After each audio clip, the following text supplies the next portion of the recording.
عظیم سبز دیوار، یہ نام سنتے ہی ذہن میں ایک بہت بڑی شاندار تصویر آتی ہے نا؟ لیکن کیا ہو اگر وہ تصویر پوری طرح سے درست نہ ہو؟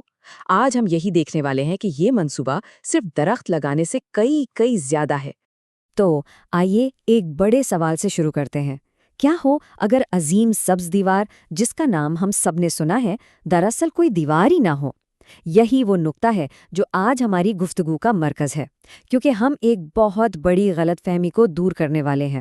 سب سے پہلے بات کرتے ہیں اس تصوراتی دیوار کی۔ یہ وہ شاندار تصویر ہے جو اس منصوبے کا نام سنتے ہی ذہنوں میں ابھرتی ہے۔ یہ ایک بہت طاقتور خیال ہے، لیکن یہ حقیقت کا صرف ایک چھوٹا سا حصہ ہے۔ جب ہم عظیم سبز دیوار کا نام سنتے ہیں تو یہی تصویر ذہن میں آتی ہے، 8,000 کلومیٹر لمبی درختوں کی ایک قطار جو ایک سمندر سے دوسرے سمندر تک پھیلی ہوئی ہے اور صحرا کو آگے بڑھنے سے روک رہی ہے۔ یہ خیال ہی کتنا زبردست ہے، لیکن یہ زیادہ تر ایک فسانہ ہے۔ تو اگر یہ درختوں کی ایک بہت بڑی دیوار نہیں ہے تو پھر یہ کیا ہے؟ اچھا، حقیقت میں یہ اس سے کہیں زیادہ پیچیدہ، کہیں زیادہ ذہانت پر مبنی اور سچ پوچھیں تو کہیں زیادہ امید افزا ہے۔ لیکن اس منصوبے کی ذہانت کو صحیح معنوں میں سمجھنے کے لیے ہمیں پہلے اس چیلنج کو سمجھنا ہوگا جس کا یہ سامنا کر رہا ہے۔ ہمیں اس بے رحم صحرا کو سمجھنا ہوگا۔ 9.2 ملین مربع کلومیٹر، یہ ہے صحرائے اعظم کا رقبہ۔ اس عدد کا تصور کرنا بھی مشکل ہے۔ اس کو یوں سمجھیں کہ یہ تقریباً پورے امریکہ کے برابر ہے۔ چیلنج کا پیمانہ واقعی بہت بڑا ہے۔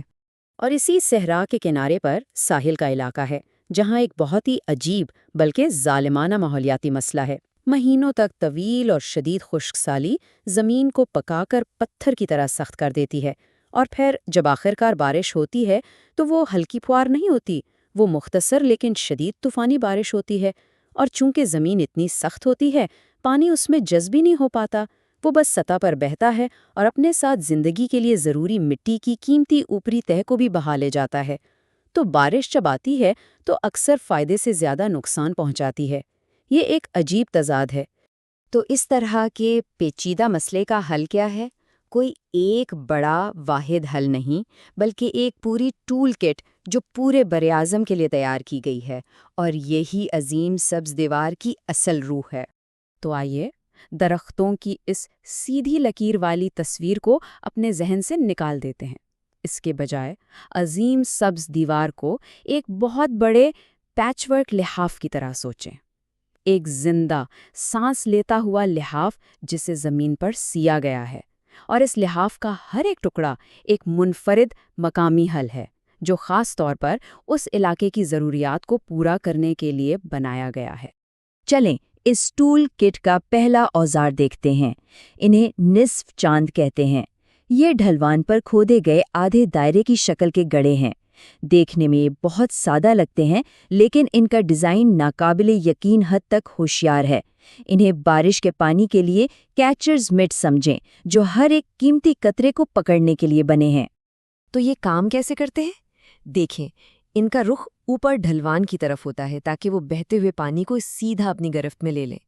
ان کی خمدار شکل پانی کی رفتار کو قدرتی طور پر کم کر دیتی ہے اور اسے ٹھہرنے پر مجبور کرتی ہے۔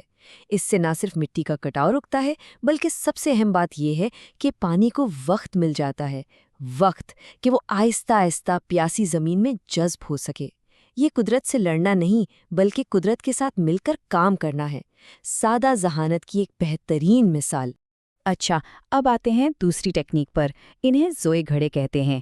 یہ بھی پودے لگانے کے لیے چھوٹے گھڑے ہیں، لیکن ان میں ایک خاص خفیہ جز ڈالا جاتا ہے، ایک طرح کا خفیہ ہتھیار جو انہیں ناقابل یقین حد تک مؤثر بنا دیتا ہے۔ اور وہ خفیہ جز ہے دیمک۔ جی ہاں، آپ نے صحیح سنا، دیمک، وہی کیڑے جنہیں ہم عام طور پر ایک مصیبت سمجھتے ہیں۔ ہوتا یہ ہے کہ کسان ان گڑوں کو کھاد اور گوبر سے بھر دیتے ہیں۔ یہ نامیاتی مادہ دیمک کو اپنی طرف کھینچتا ہے، پھر دیمک اس پتھر جیسی سخت مٹی میں سرنگیں بنانا شروع کر دیتی ہے۔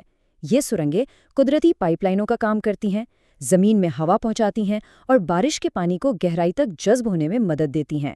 یہ تو کمال ہے! یہ ایسا ہے جیسے آپ نے دیمک کو اپنی ذاتی زیر زمین تعمیراتی ٹیم میں بدل دیا ہو۔ تو جب یہ تمام ذہین تکنیکیں مل کے کام کرتی ہیں تو نتیجہ کیا نکلتا ہے؟ نتیجہ ایک سبز پنرجنم سے کم نہیں۔ آئیے دیکھتے ہیں کہ ان چھوٹے اقدامات نے کتنی بڑی تبدیلی پیدا کی ہے۔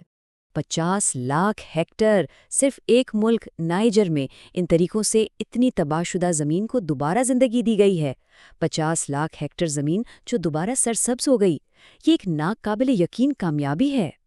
اور اس بحالی کا اثر براہ راست لوگوں کی زندگیوں پر پڑا۔ برکینا فاسو کے کچھ علاقوں میں ان طریقوں کو استعمال کرنے والے کسانوں نے اپنی فصلوں کی پیداوار میں 500% تک اضافہ دیکھا ہے۔ ذرا سوچیے اس کے بارے میں، 500%! یہ صرف اعداد و شمار نہیں ہے، یہ غذائی تحفظ ہے، یہ زندگیاں بدل دینے والی تبدیلی ہے۔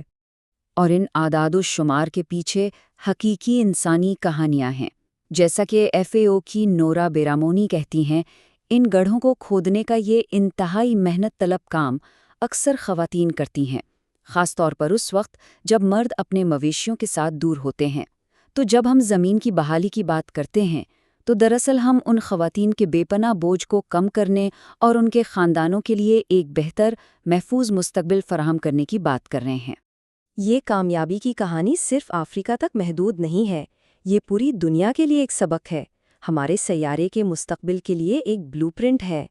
اس نقطہ نظر کی انفرادیت کو سمجھنے کے لیے چین کے اپنے عظیم سبز دیوار منصوبے سے اس کا موازنہ کرنا بہت مفید ہے۔ چین کا منصوبہ اوپر سے نیچے ہے، یعنی حکومت کے ذریعے چلایا جاتا ہے، اور اس میں اکثر ایک ہی طرح کی تکنیک استعمال ہوتی ہے۔ اس کے برعکس افریقہ کا منصوبہ نیچے سے اوپر ہے۔ اس کی قیادت مقامی کمیونٹیز کرتی ہیں، اور اس میں مقامی حالات کے مطابق مختلف حلوں کی ایک پوری ٹول کٹ استعمال کی جاتی ہے۔ یہ فلسفے کا ایک بنیادی فرق ہے۔ تو اس سب سے بڑا سبق کیا ملتا ہے؟ سبق یہ ہے کہ سوچ میں ایک بہت بڑی تبدیلی آئی ہے۔ یہ کسی علاقے پر کوئی حل مسلط کرنے کے بجائے زمین کی آواز سننے، اس کی ضروریات کو سمجھنے اور ان لوگوں کو بااختیار بنانے کی طرف ایک قدم ہے جو اسے اپنا گھر کہتے ہیں۔ اور آخر میں یہ ایک اہم سوال سوچنے کے لیے رہ جاتا ہے۔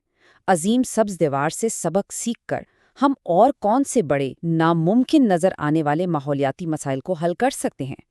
کیا ہر مسئلے کا حل ہمیشہ ایک بڑی واحد دیوار کی تلاش میں ہے، یا پھر چھوٹے، ذہین اور مقامی حلوں کی ایک ٹول کٹ میں ہے؟ اس کا جواب سب کچھ بدل سکتا ہے۔